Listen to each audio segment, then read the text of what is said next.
Et si je vous disais que je suis passé de ça à ça, en seulement 100 jours? Je ne suis pas souple. Ça, c'est la réflexion que je me suis faite il y a un peu plus de 3 mois. C'est pourquoi je me suis lancé ce défi, 100 jours pour devenir souple. Chaque jour, j'ai fait des exercices de souplesse et je me suis donné un peu plus de 3 mois pour progresser. Cette vidéo va être découpée en plusieurs sections de 10 jours et c'est à l'aide de ces sections qu'on va pouvoir constater plus facilement les progrès que j'ai fait.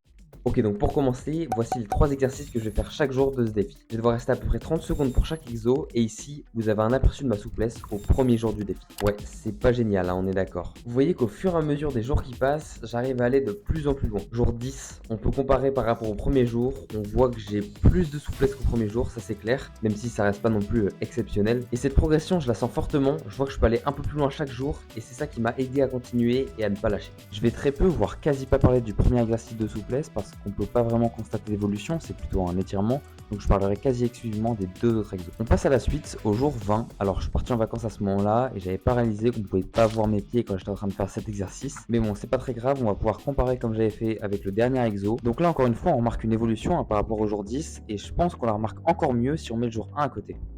On enchaîne, on arrive au jour 30. Alors ici, on perd pas plus de temps puisqu'en fait, je commençais à avoir de plus en plus de mal à progresser et du coup, j'ai quasiment pas, voire malheureusement pas du tout progressé sur ces 10 jours. À partir de là, je voyais que je progressais plus, donc ce que j'ai décidé de faire, c'est que j'ai commencé à faire ma souplesse 2 fois par jour, c'est-à-dire les 30 secondes pour chaque exercice, mais 2 fois et très souvent à la suite. Et ça, le fait de le faire 2 fois, ça m'a permis de recommencer à progresser. On peut le voir avec le jour 40. Alors j'ai enfin compris qu'il fallait que je me mette de profil pour qu'on voit où j'en étais. C'est déjà un bon point, mais bref, on voit que je recommence à progresser et ça c'est cool. On arrive maintenant au jour 50, donc pile la moitié du défi, et on voit que j'ai encore un peu gagné par rapport au jour 40, mais pas non plus énormément. Et pour l'autre exercice, j'ai quasiment pas bougé, je parviens pas à atteindre mes chevilles, ça bloque encore. Alors on arrive au jour 60, et la vraie évolution, pour le coup, je commence à un peu plus forcer à chaque fois, qui fonctionne parce que je parviens à toucher mon pied à présent. Par contre, pour l'autre exo, hein, toujours bloqué au niveau un peu au-dessus des chevilles, ça commence sérieusement à m'agacer, mais je lâche pas. Je sais que je vais progresser, et donc j'abandonne pas. Et c'est alors qu'on arrive au jour 70, et c'est vraiment sur cette dizaine de jours que j'ai le plus progressé, je pense. Je parviens maintenant à attraper mes chevilles et à rester dans cette position 30 secondes de chaque côté sur cet exo. Si on compare au jour 1, ça a vraiment plus rien à voir, moi qui galérais seulement à me mettre dans la position. Et même pour le dernier exo, et ça j'étais vraiment content, je réussis à atteindre les chevilles et je touche presque le haut de mes pieds.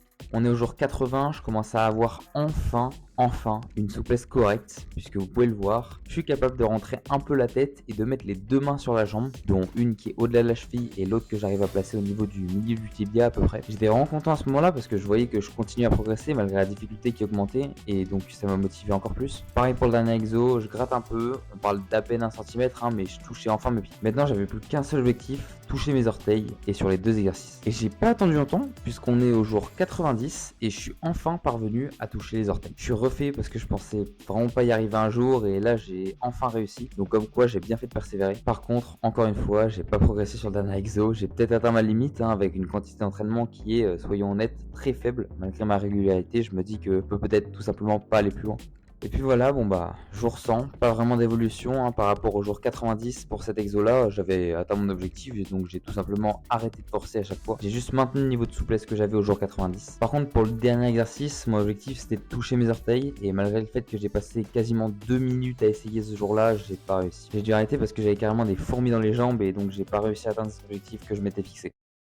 Mais si on résume ce défi, pour le premier exo, comme je l'ai dit au début, c'est plutôt un étirement, donc il n'y avait pas vraiment d'évolution à noter. Pour le deuxième exo, j'ai quand même réussi à toucher mes orteils, et on peut dire que j'ai quand même bien progressé sur le dernier exercice par rapport au premier jour. Quand même, regardez si on compare les jours 1 et 100, enfin ça n'a plus rien à voir honnêtement.